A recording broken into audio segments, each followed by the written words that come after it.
Bem-vindos ao ABTV. No programa de hoje, vamos dialogar com a advocacia pública e institucional, com enfoque especial no papel da Procuradoria da União. Temos a honra de receber a doutora Iris Catarina, ela que é procuradora-chefe da União na Paraíba, a primeira mulher a ocupar esse cargo no Estado. Fique conosco, porque o ABTV já começou.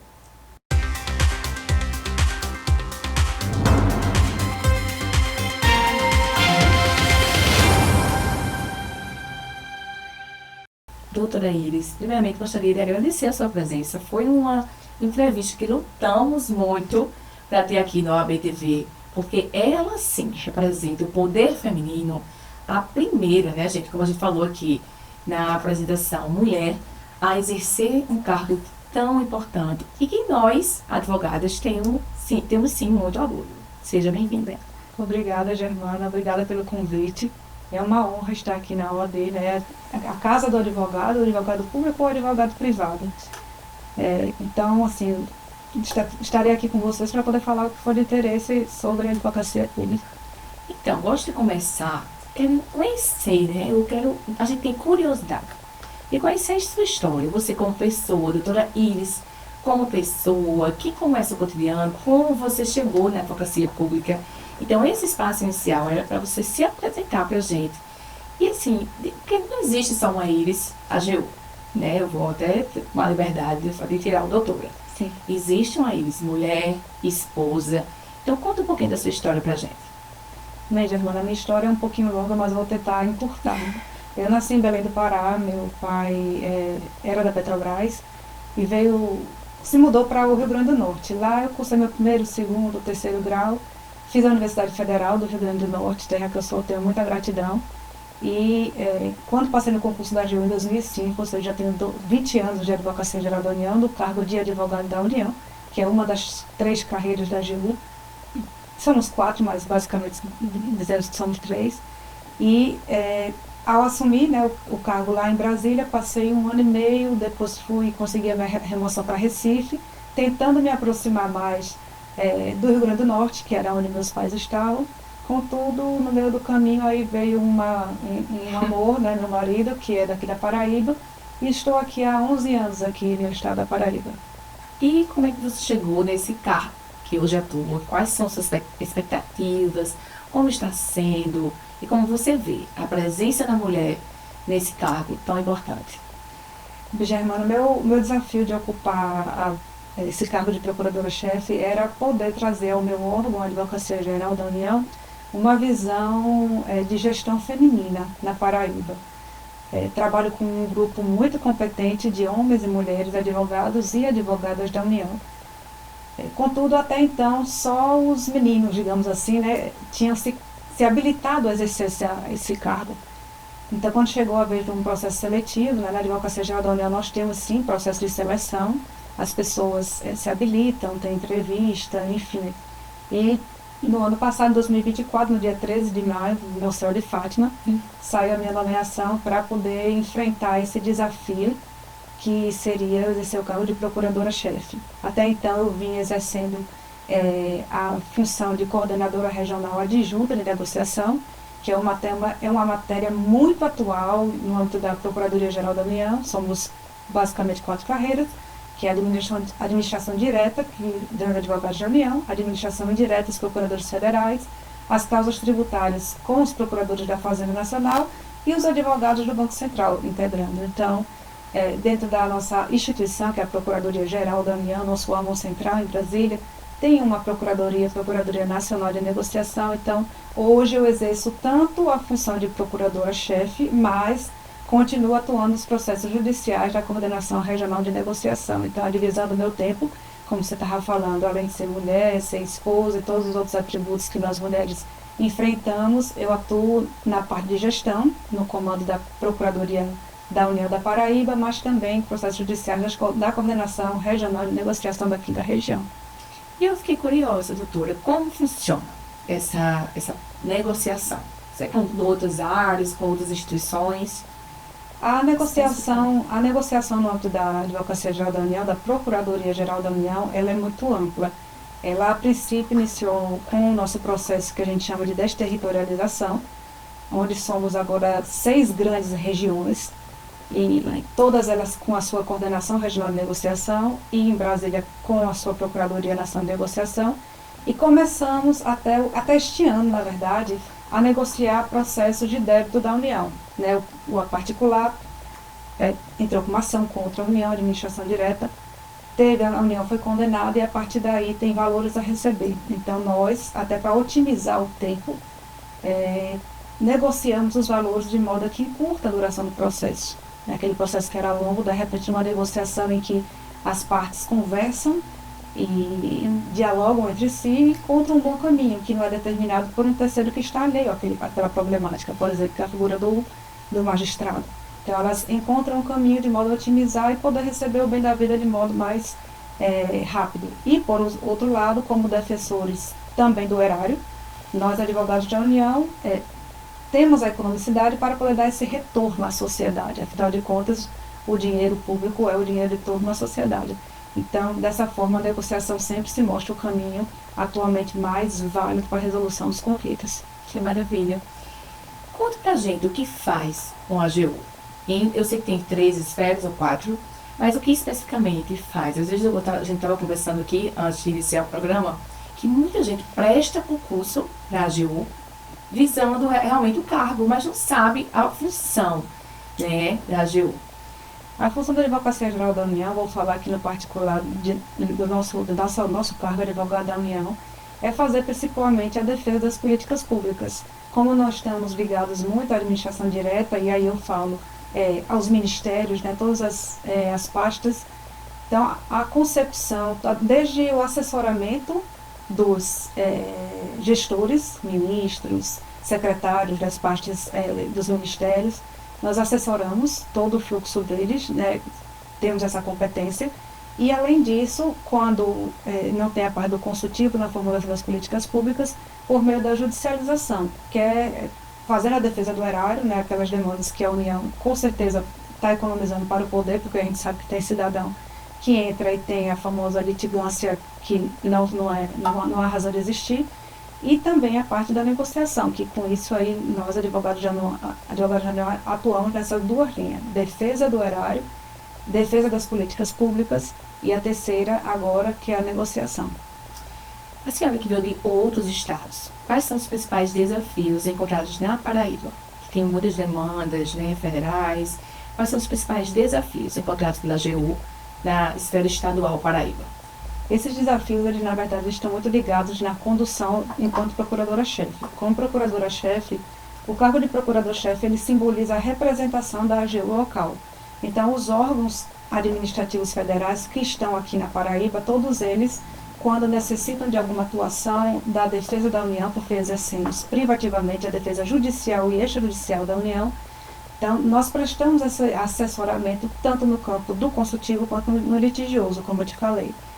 O grande desafio é atualmente, sobretudo, com a extinção da Procuradoria Seccional de Campina Grande, neste ano agora. Então a Procuradoria aqui em João Pessoa da Paraíba ficou responsável pelo assessoramento dos órgãos em todo o estado da Paraíba.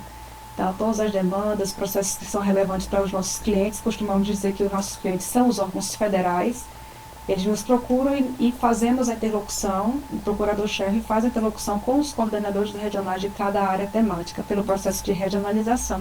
Então, pode envolver servidores públicos, pode envolver patrimônio.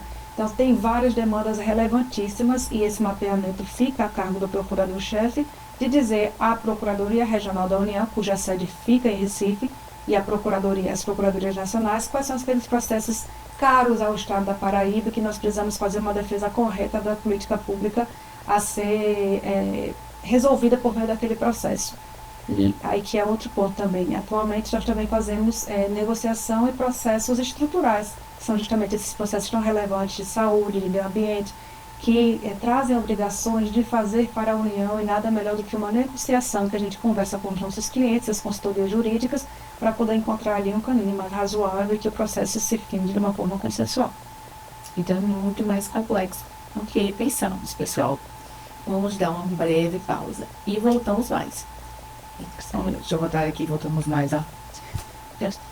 é muito mais complexo do que imaginamos. Vamos dar uma breve pausa e voltamos já com mais entrevista com a doutora Iris, chefe da Advocacia Pública do Estado da Paraíba.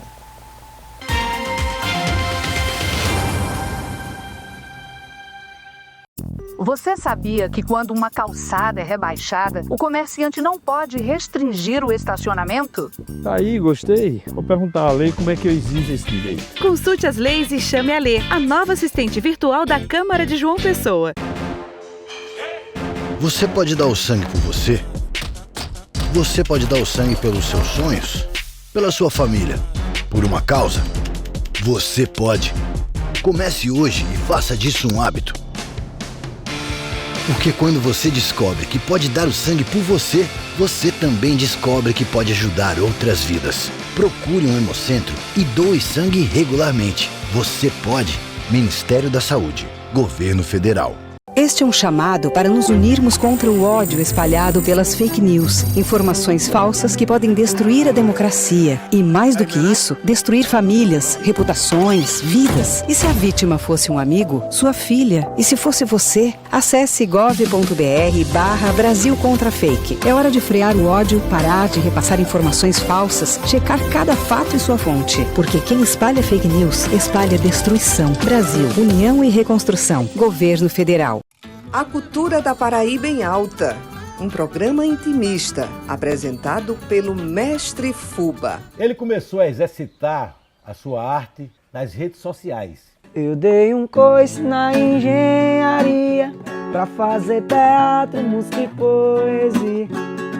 Com artistas da terra, música, artes plásticas, literatura, teatro e cinema. O Jardim Cultural da Paraíba aqui, na TV Câmara, às 7h30 da noite, toda sexta-feira. Você sabia que quando uma calçada é rebaixada, o comerciante não pode restringir o estacionamento? É lei. Vou chamar a Lei aqui no Zap para saber mais detalhes sobre essa lei. Consulte as leis e chame a Lê, a nova assistente virtual da Câmara de João Pessoa. A voz do seu bairro vai falar!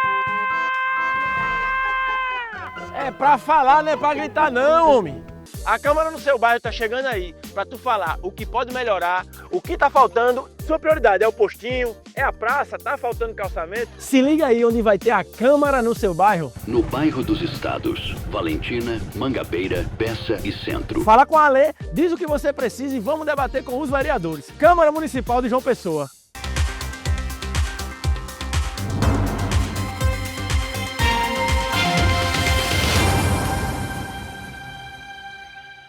Estamos de volta com a ABTV e o nosso ato de hoje é com a doutora Iris Catarina, ela que é procuradora-chefe da União na Paraíba. Vamos falar na prática, pessoal. Qual o fato ou caso que mais lhe marcou, atuando na AGU? Bem, enquanto procuradora-chefe, são vários casos, assim, cotidianamente, que a gente tem que lidar com a gestão dos órgãos públicos e também com a questão das parcerias com as universidades. Recentemente firmamos aí um convênio com a Universidade Federal da Paraíba, que fizemos a aula magna da Universidade Federal, explicitando assim, as carreiras da AGU. Então esse papel também é muito do chefe. Mas enquanto advogada da União e então coordenadora regional de junta de negociação, eu participei, junto com a equipe da Procuradoria Nacional, da negociação naquela infelização da Polícia Rodoviária Federal, no caso aqui conhecido nacionalmente, de Genivaldo, que foi asfixiado no meio, né, no cambrando na viatura da Polícia Rodoviária Federal, e isso gerou dois processos desse ponto, que foi um processo de ação coletiva, por meio de uma entidade que pedia um dano, indenização moral, danos morais, e também uma série de obrigações de fazer a cargo do Ministério da Justiça. O processo de negociação ele foi conduzido de uma forma muito eficiente, no meu entender, com a colaboração de todas as secretarias da consultoria jurídica do Ministério da Justiça, e com isso chegamos a um bom termo, né, em que o titular do direito de fazer as políticas públicas, e isso é muito importante na área da negociação, ele fala a forma como ele pode cumprir aquela política pública, e isso garante a efetividade da política pública. E na condução dessa negociação foi possível reestruturar a Polícia Rodoviária Federal para o combate ao racismo estrutural e também promover essas educativas, implementar o uso de câmeras de filmagem durante as abordagens policiais. Então, realmente foi um processo lento, porém, assim, que trouxe um resultado bem satisfatório e que você sai com um sentimento de dever cumprido. Aqui eu fiz uma política pública, eu negociei, eu atendi a todo o desejo da sociedade e realmente foi um caso que me marcou muito e também gerou um segundo processo, que foi a questão da indenização aos familiares do Genivaldo, né? Nesse caso específico, conseguimos, por meio de uma atuação, digamos assim, litigiosa, que a gente fala, também em parceria com o nível estratégico da TRU, conseguimos não pagar uma pensão para quem não era devida, que no caso era a ex-mulher do Genivaldo, que não era mais ex-mulher. Mas conseguimos sim chegar a um bom termo no pagamento de uma indenização para a mãe do Genivaldo, né, e ainda temos esperança que conseguiremos fazer um acordo no que toca ao filho dele, que merecedor também dessa indenização por essa ação em comum no agente federal, né, de agentes federais, na condução da abordagem policial. Então, realmente foi bem marcante. Então, assim, na atuação, que a gente tem casos na advocacia pública ou privada que marcam e que nos faz entender por que estamos naquela posição, né, doutora? Sim, porque o motivo de tudo, de estarmos ali, fazer o nosso papel. E, assim, é marcante. Eu estava conversando até com o colega que na minha atuação na advocacia privada também, às vezes, tem casos não, que é pro forma. Tem outros que marcam e fazem a gente entender tudo. Vamos falar sobre a representatividade da mulher feminina, hoje muito falada, muito comentada. Apesar de muito falada e comentada, né, a gente tem um avanço aí da violência, do feminicídio muito grande no Brasil. Isso mostra o quanto, sim, o nosso machismo é estrutural, como não há como negar que as mulheres, cada vez que elas evoluem no mercado de trabalho, mais também elas são agredidas, muitas vezes, dentro de casa. Então, como foi, vamos falar agora, né, como foi ou está sendo ocupar esse cargo tão importante pela primeira vez como mulher, e qual a mensagem que você deixa para aquela mulher que está lá em casa, aquela jovem advogada que está saindo, aquela estudante de advocacia que está em casa? Para mim é uma honra, né, ter sido a primeira mulher, porque eu tenho uma filha, Germana. E eu acredito, como uma vez a ministra Daniela Teixeira falou, nós temos mulheres que ser farol para as demais. Então, quando eu assumi essa responsabilidade, assumi com muita consciência do meu dever, de poder dar aquela visão também estratégica, que todas as mulheres têm, na verdade. Nós somos boas administradoras há muito tempo, há muitos séculos, administradoras, né, das nossas causas, e poder passar isso também para a administração, para a gestão da coisa pública. Então, é uma visão assim, diferente e que se completa com a gestão masculina, mas é extremamente relevante que haja essa alteração de visão. Isso daí que faz essa oxigenação, faz com que a gestão pública realmente seja mais rica. Então, para mim tem sido um grande desafio, porque não é fácil conciliar agenda, sobretudo quando a gente ainda recebendo tarefas judiciais. Então, fica sempre aquele gosto que poderia estar fazendo mais. Mas, no entanto, eu entendo que temos feito muitas atividades envolvendo esse papel, essa busca da liderança feminina. Hoje, graças a Deus, a minha instituição ela é motivo de orgulho. Hoje temos um decreto regulamentando o percentual mínimo de ocupação de cargos de liderança de gestão por mulheres. Ultrapassamos esse limite, ou seja, hoje a AGU é mais comandada por mulheres em cargos estratégicos do que por homens, e há um grande incentivo, sim, na minha instituição por essa gestão, mas sei que não é fácil. E para as jovens advogadas, o que eu poderia falar é o seguinte: durante toda a minha trajetória, Germana, eu nunca pensei em fazer advocacia privada, porque eu sempre me vi muito envolvida com a questão do público, o que eu poderia oferecer de melhor para a sociedade. Então, minha veia sempre foi pública, e tinha certeza disso quando entrei na universidade.